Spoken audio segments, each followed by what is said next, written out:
Yo, what's up, y'all? It's your boy StevieBeatz with Trey TV, and I'm in the lab now with super producer, engineer, and the CEO of vsop Productions, Matt Hennessy. What's going on, Matt? What up, y'all? How you feeling today, man? I'm good.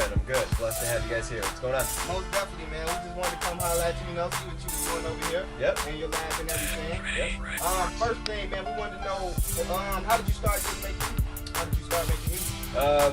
Wow.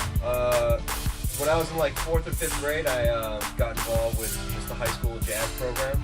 So I put a saxophone in my hands, and I really fell into that. I got really heavily involved in jazz. Thought that I was going to be a jazz superstar, and so I actually went to Berklee College of Music after a couple of summers at Interlochen Arts Camp, and I thought I was going to be this jazz superstar. When I got to Berklee and got around some of the best players in the world, though, I realized that I wasn't quite at that level, but lucky for me, around 16, my parents told me to get a job, so I made that job an internship in a recording studio, and I started mopping floors for free and cleaning up after parties and trying to get myself in the control room. So I've been in studios my whole life, so it was an easy transition to move from trying to be a front side of glass guy to the back glass. This is where I belong anyway. Most definitely. So what keeps you going every day? Creation. Being able to hear the songs evolve from their initial point, whether it's something that I'm producing or if it's something that I'm mixing. Helping someone take something that's already pretty dope to the next level and make it successful. Working on album projects and getting them out into the world like that gets me up in the morning. Most definitely. So what exactly is vsop Productions?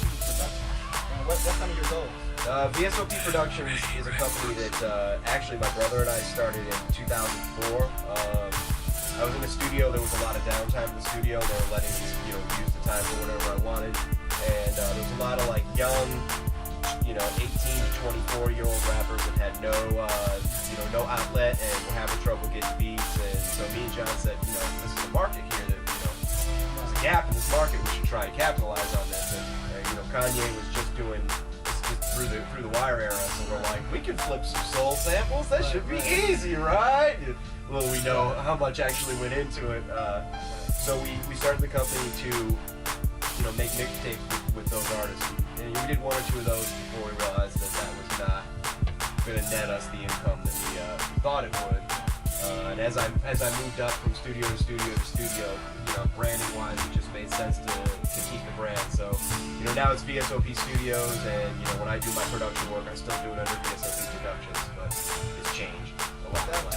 So you spoke of 10 years. So what do you see yourself in your company in the next 10 years?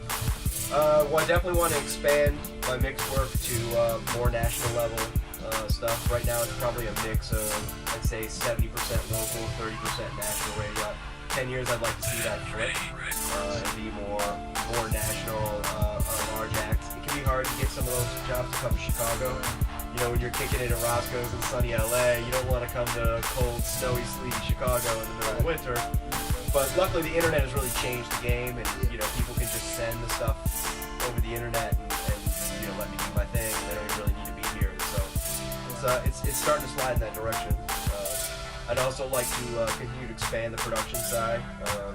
Got 3 or 4 artists that I'm working with now, one that I think might be on the verge of popping. So what's the name of the artist? Nikki Lynette.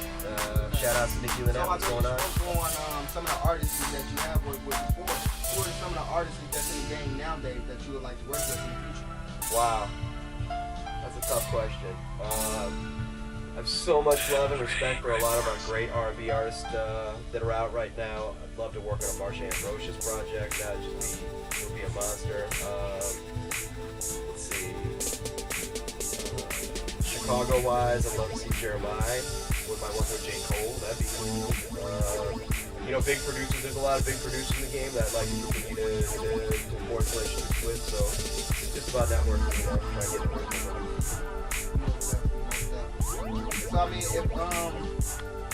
what's a word or advice that you could probably give to becoming artists or producers, that's trying to get in the game? How would you? Music, please. You gotta put the time in. You got to show up for work every day. It's not enough when you're an aspiring songwriter or a rapper or R&B. Whether you have tracks or not, that's irrelevant. There are so many free tracks on the internet or SoundCloud tracks that you can scoop up. You got to come into work every day. And if you're a writer, that means writing every day. If you're a producer, that means putting your hands physically on the keyboard every single day. There doesn't go a day that I do not touch the keyboard. There doesn't go a day that I'm not involved in music in some way, shape, or form. You literally gotta work to put in those 10,000 hours to figure out what the heck is going on. You can't let it go dry. You gotta show up. You gotta put it down. So it's your boy StevieBeatz, man. I'm signing off with TentreyTV, man, and my man Matt Hennessy, man. Thank you so much for having us. So let us know what can the people follow you at, man. VSOP Studios. It's vsopstudios.com, matthennessy.com. Twitter is VSOP Studios. Facebook is Matt Hennessy Music. I think there's a MySpace floating around somewhere, but I ain't checked that shit. I think I seen that. Yeah, I ain't gonna check that. Or you can just Google me. Honestly, Matt Hennessy, just like the drink. You'll find me. Most definitely, man. Just like that with TentreyTV, we out of here.